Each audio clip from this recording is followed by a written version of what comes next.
Hello guys, welcome back to nearly put the camera flying. Welcome back to the channel. Bit of a different video today as we are gonna go through some of us have already might have seen it before already in terms of Johan Lang's actual interview that he's given Spurs YouTube channel as of yesterday. So I am gonna go kind of step by step kind of through it, kind of break down some bits that I thought were interesting, maybe a bit more that things that I thought were a bit more questionable from Lang and the department team. So if that's what you're interested in and you like this video, hit the thumbs up button. If you are new, so click that lovely red button below, that subscribe button. That would help the channel out immensely. And if you're new here also, I am Swigs. I am Swiggy. I am he. I am the one who runs Swigs Talks Football. And usually I do predictions video, but as I said in the last video, I wanted to try and start doing more Spurs content, more Spurs related stuff. So this is going to, what better way to start it off on such a positive note than with Tottenham's end of winter transfer review. So strap yourselves in and let me know what your thoughts on Spurs' window was. Was it good? Was it indifferent? Was it what you expected? Is there anything that why would we expect anything else from these owners or this manager or this, sporting director? Let me know what you think down below. And without further ado, let's get into it. So, first off, Lang, he spoke kind of a lot about, he kind of drew, I suppose, attention to the injuries that we had. While we also have it, I found that he also kind of said that it's not just us, it's not just Spurs, it's other teams as well that have injuries, and so with that it was maybe a factor with us not actually getting anyone to come in. Now, that being said, do I think that's reasonable? Yeah, I kind of do. I kind of agree with him. He's like, I think some of Spurs' targets, I think we were just unlucky with that they got injured. It was no secret that we wanted Savinho. I think that we wanted also Fofana, and I also think that we probably wanted Semenyo, but I'll touch on the Semenyo one later. On after I cover a couple of other points, but I think the first two were definitely like what we wanted to go for. We wanted left winger. It was no secret that Frank wanted Savio. I think in the summer we couldn't get him. I think we were going to go for Fabio or sorry Fofana this January window, but then he's obviously picked up an injury as well. Now that's not to say that if we're trying to get if we've been listed off, that we have six players nearly per position, why did we not go for option three, four, five, or six? There seems like Frank has been very vocal about not wanting to bring players in that he doesn't seem fit or that he doesn't want. But that would kind of contradict if he has a six-man spreadsheet, we'll say, for who he wants. You can't get one, can't get two, but maybe you can get three or four. You'd seen the likes of Lookman, who I don't think Frank necessarily wanted, but would have really helped us out massively in terms of both a winger and as a striker option. But he's now gone to Atletico and he went for 40 million euros.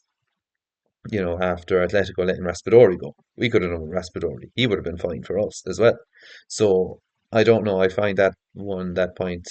Yes, injuries played a role, but if we've been speaking or they've been speaking about how it's so we have a certain criteria, a certain list. We have six players identified in each scenario. But then why didn't we get anyone for those six? You mean to tell me that out of the six options per position that we needed, we couldn't have gotten one? Not one, not even on a loan. We could have even had a loan for Lookman. Didn't even try that. We could have had a loan for any other wingers that are out there that are dying to play football. I don't know. I found that a little bit like kind of hot and cold, to be honest. Next point that I kind of found interesting was that Lange was saying that the club didn't want to make any, I suppose, unnecessary signings, or in his words, a stress purchase, so that it would be, yeah, you'd get short-term kind of euphoria, but then long-term it'd be a headache then in terms of, have too many players to fill because of obviously the regulations and the squad numbers and stuff.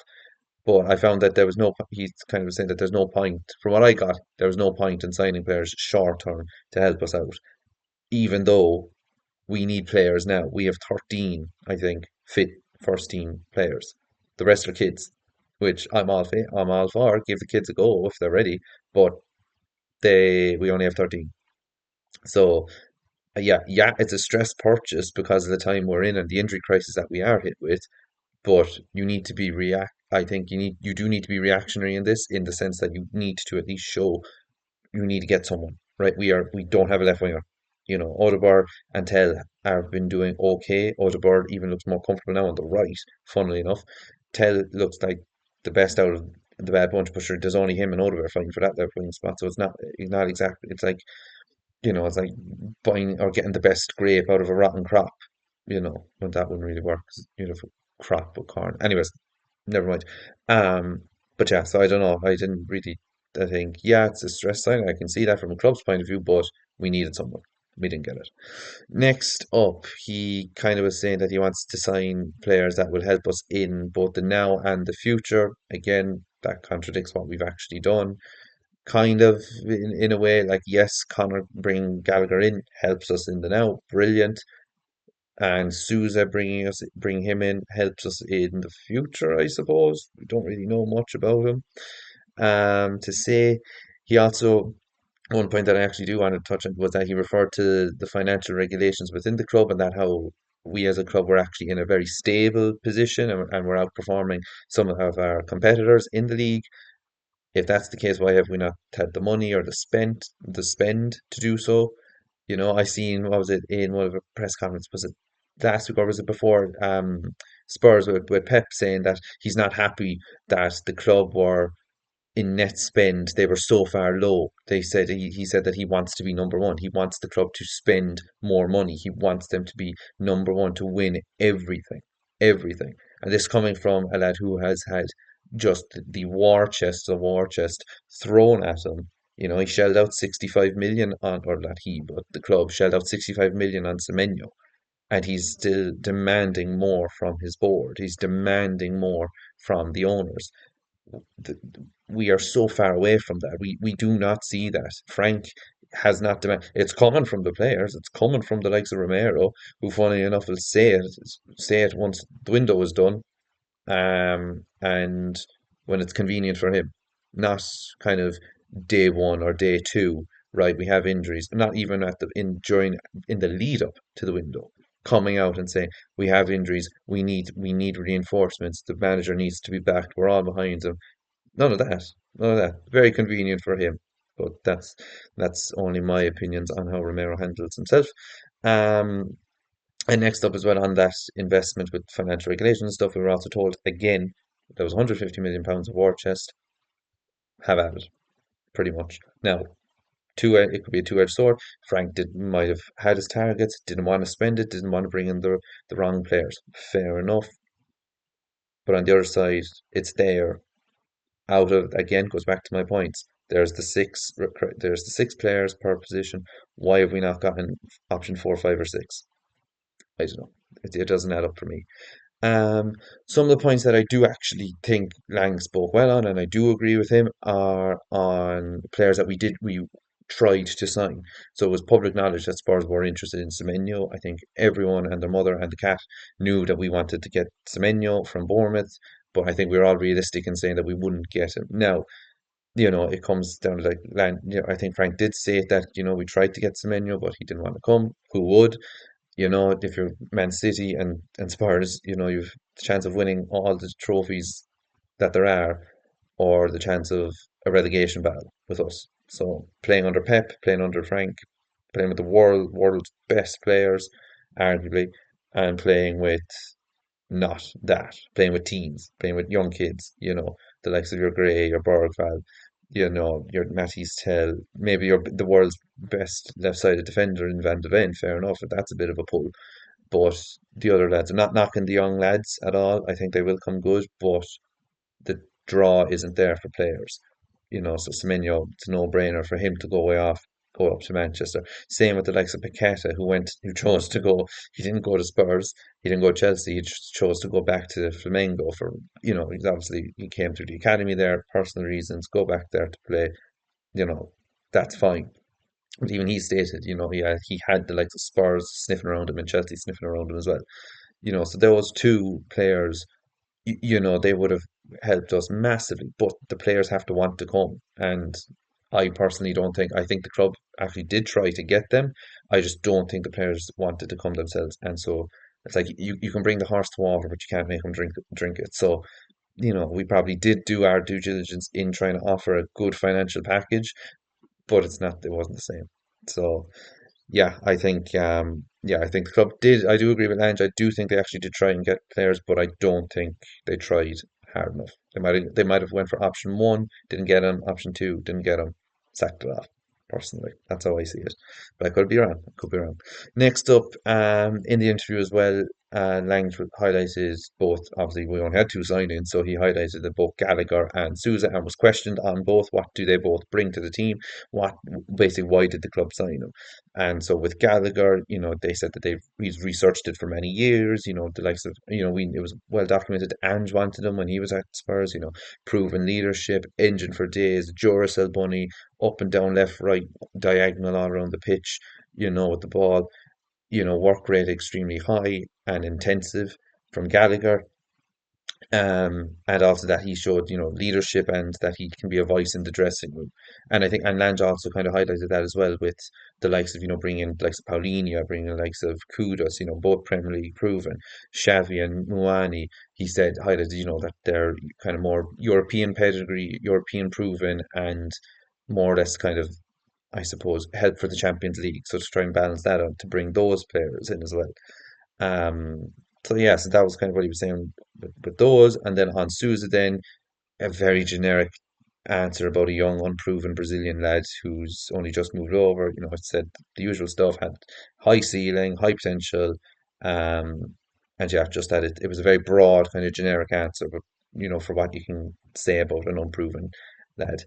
Um, and yeah, then nearly there. Then what else did he say? He said that it's all pretty much about, with having kind of the right balance of bringing in good quality players, but then also having players in the pipeline. And he made reference to the academy. Obviously, we have the likes of, Vuskovic now, who's doing savage with over in Germany. He'll probably stay on there another year. We have the likes, the players, the lesser known players, maybe, your Alfie Devine, Alfie Darrington, Ash Phillips, Will Lancashire, Mikey Moore, who's been doing really well with Rangers, Dane Scarlett now up with Hibs. I watched them the last couple of days, been doing really good performances for them. So there's a good crop coming through, but it's to get them into that first team. It's like I was listening to a podcast earlier, and it was saying how we had the likes of Deli Ali when he came in for them kid ons, and even if was having a poor game, we still had all the stars around him to help him. Your likes of Musa Nabele, Wanyama, Ericsson, at the back for Tongan and Toby. You had your leaders around there. Whereas now being a youngster coming into Spurs, it seems like, okay, you're the youngster, great, this wonder kid who we don't know anything about will come in, he'll revolutionize us. But that's not that's not reality. That's not what we should expect. But we're literally we are what is it? We are just trying to get any little bit of hope or joy or positivity from the youngsters to try and get them, to be a brighter light with us. Um, but yeah, so that's that. Next up, then we have basically summer window, short and sweet, big ambitions. Um, we've heard this all before. There's big ambitions. There'll be a lot of turnover, with World Cup being ended, a lot of player transactions, a lot of manager transactions, seeing who's there, who's available, who's not.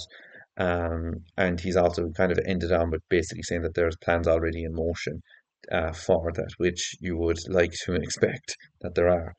Um, but yeah, overall from that, it's what can I say really? Lange doesn't really put me going in terms of confidence in the ability and stuff. With the players they have brought in, yes, they have brought in Prem proven, they have brought in good quality. Minus Muani. We would say the likes of Simmons is showing that he's been good. Pelini has obviously signed him up immediately. Kudos has been like a wave up and down. I know with Gallagher coming in, had a stormer of a performance in the second half at least against Man City.